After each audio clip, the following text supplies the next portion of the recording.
So today we're going to read a short story called The Sniper, and it's by a writer called Liam O'Flaherty.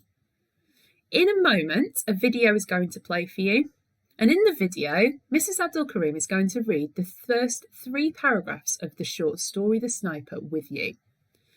As you're reading, you're going to be asked to read along, and I would like you to think about 2 main questions. Question number 1, what are your first impressions of the setting as the reader? So remember, the setting is the place that the story is set in. So we're thinking about where it is, also things like what time it is. What do we know about the place that the story is set in? Question number 2, the second thing I'd like you to think about, is what are your first impressions of the sniper? So as we're reading, we're going to be introduced to our character, the sniper. What are our first impressions of him? What do we think of him? For those of you that want an extra challenge, can you identify any language or structural devices that the writers used to describe the setting and the sniper? Have a think about why the writer might have chosen those devices in particular and what the effect of these might be. I'm now going to play the video for you. Watch along. The long June twilight faded into night. Dublin lay enveloped in darkness, but for the dim light of the moon that shone through fleecy clouds, casting a pale light as of approaching dawn over the streets and to the dark waters of the Liffey. Around the beleaguered forecourts, the heavy guns roared. Here and there, through the city, machine guns and rifles broke the silence of the night, spasmodically like dogs barking on lone farms. Republicans and Free Staters were waging with civil war. On a rooftop near O'Connell Bridge, a Republican sniper lay watching. Beside him lay his rifle, and over his shoulders was slung a pair of field glasses. His face, the face of a student, thin and ascetic, but his eyes had the cold gleam of a fanatic. They were deep and thoughtful, the eyes of a man who is used to looking at death. He was eating a sandwich hungrily. He had eaten nothing since morning. He had been too excited to eat. He finished the sandwich and, taking the flask of whiskey from his pocket, he took a short draught. Then he returned the flask to his pocket.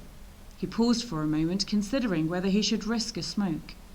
It was dangerous. The flash might be seen in the darkness, and there were enemies watching. He decided to take the risk. So what we're going to be doing now is we're going to be looking at 2 particular things. The first one is looking at setting, and the second one is looking at the way in which the writer presents the character. So the way in which I'm going to do it is I'm going to create a code. I'm going to just use my green highlighter for setting, and I'm going to label my work. And you might want to do the same. And the pink one, I am going to talk about the sniper. You may now wish to pause the video, read it again for yourself, and see if you can find any information about setting or the sniper. And whatever colours you've got at home, you are welcome to highlight it.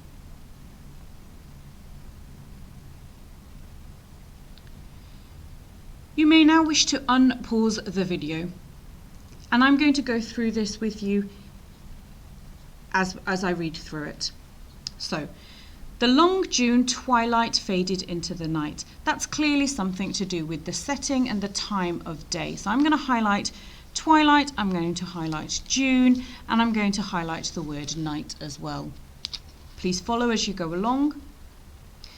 The second sentence then says, Dublin lay enveloped in darkness, but for the dim light of the moon that shone through fleecy clouds, casting a pale light as of approaching dawn over the streets and the dark waters of Liffey. What you'll see in this sentence then is the contrast between darkness and light. So we've got words like, or phrases like, enveloped in darkness. Enveloped just means covered. So I'm just going to write that down here, covered, so that I'm aware. And then I've got here light as well. I've got dim light of the moon, and I've got the word shone, I've got pale light, and I've got dawn, so it tells me what time of the day it is, and that is a contrast to the word dark here. So within that sentence you've got some words associated with darkness and some words associated with lightness. So we know it's in Dublin. That's also quite important. We know it's at night time, it's just before dawn, and there are clouds. And then we've got here a little bit more about the setting. Around the beleaguered forecourt, the heavy guns roared. There's obviously something negative happening here, some form of conflict. Here and there, through the city, so we know it's a city, machine guns and rifles broke the silence. So it's not laughter and jokes that is breaking the silence, it's violence. And it broke the silence of the night spasmodically, like dogs barking on lone farms. Republicans and Free Staters were waging a civil war. I'm going to highlight this bit here, like dogs barking. This word here, spasmodically, just means regular bursts. Just going to make a note of that. And before I move on to paragraph 2, I am just going to annotate a few things here. I'm going to pick this here because this is a simile.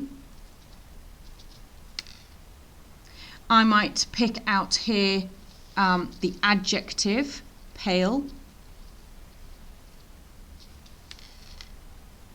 I might label this bit here as personification.